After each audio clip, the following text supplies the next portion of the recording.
இன்னும் வரல. எனக்கு இப்பதான் கால் பண்ணாங்க. 10 மினிட்ஸ்ல வந்துருவாங்க. என்ன ஆனந்திய வரவேற்க எல்லாரும் காத்துட்டு இருக்கீங்க போல இருக்கு. ஆமாண்ணே, உங்களை தான் காணோம்னு நினைச்சோம். நான் எங்கம்மா போறேன், இங்கதான் வழக்கமா ஒரு ரவுண்ட்ஸ் தான். ஆமா, இவர் பெரிய டாக்டர், பேஷண்ட்ஸ்லாம் பாக்குறதுக்கு ரவுண்ட்ஸ் போயிட்டு வராரு. காலையிலயும் சாயந்தரமும் 2 வேளை மோட்டார் சுவிட்ச் போடுறது, இதுக்கு இம்மா பில்டப். காலையில ஒருவேளை சுவிட்ச் போடாம இருந்தா அதனுடைய கஷ்டம் என்னன்னு உனக்கு தெரியும்.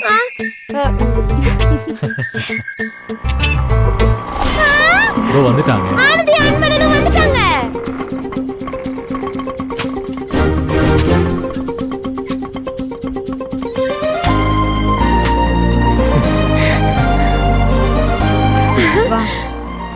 ஆனந்தி, எல்லாரும் எப்படி இருக்கீங்க? நீ எப்படி இருக்க? நல்லா இருக்கேன். என்ன சகல, பயணம் எல்லாம் சிறப்பு தானே? மிகச் சிறப்பு சகல. ஆனந்தி, நீ இல்லாம ஹாஸ்டலே வெறிச்சோடி போச்சு. கோகிலாக்கா இப்படிதான் உன்னை பத்தி புலம்பிக்கிட்டே இருந்தாங்க. ஆனா நீ எங்களை பத்தி நினைச்சிருக்கவே மாட்டேல்ல. அதுவும் அன்பண்ணவும் கூட இருக்கும்போது வாய்ப்பே இல்ல. அதோட ஹாஸ்டல் அட்ரஸ் மறந்துடாம திரும்பியாவது வந்தீங்களே, அது வரைக்கும் சந்தோஷம். ஆனந்தி எப்ப வருவா? எல்லாரும் சேர்ந்து ஆனந்தியை எப்படி ஓட்டலான்னு பேசி வச்சு கிண்டல் பண்றீங்களா? நீங்க கிண்டல் பண்ணாலும் பண்ணலனாலும் நீங்க சொன்னதுதான் உண்மை.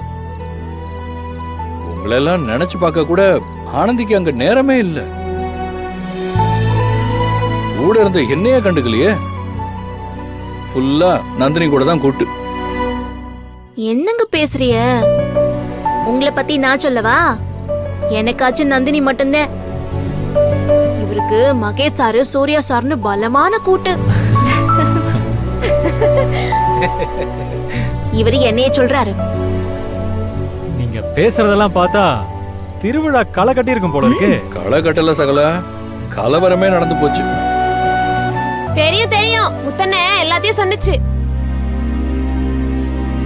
அங்க போய் உங்களை நிம்மதியா இருக்க விடலையே.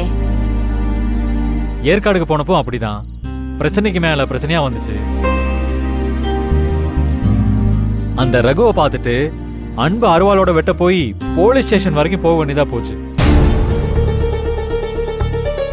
ஏற்காடுன்னு சொல்லும் போதுதான் ஒண்ணு ஞாபகம் வருது. அந்த ஏஞ்சலா எப்படி இருக்காங்க?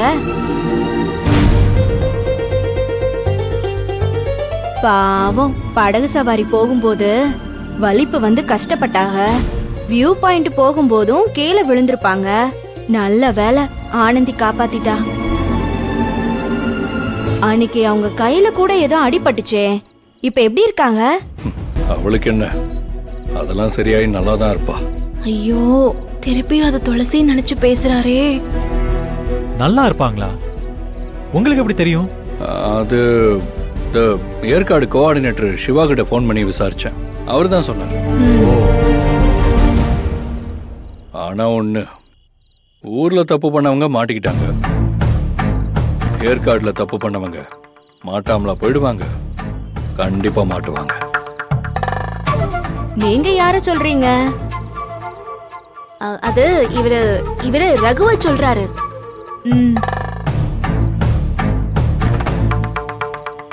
சரி வாங்க, எதுக்கு அதையே பேசிக்கிட்டு. ஆமா, தாலி பெருக்கி போட்டுக்கிட்டேல்ல? அதெல்லாம் நல்லபடியா நடந்து முடிஞ்சது. நீ தாலி பெருக்கி போட்டியா? என் மனசு பூரா உன் நினைப்புதேக்கா. ஆமா ஆனந்தி, நாங்களும் இங்க காளிகாம்பாள் கோயிலு போய் தாலி பெருக்கி போட்டுக்கிட்டோம். ஆமா, நானும் கூட போயிருந்தேன். என் இடத்துல நீ தானே இருந்து செய்யணும், வேற யாரு செய்வா?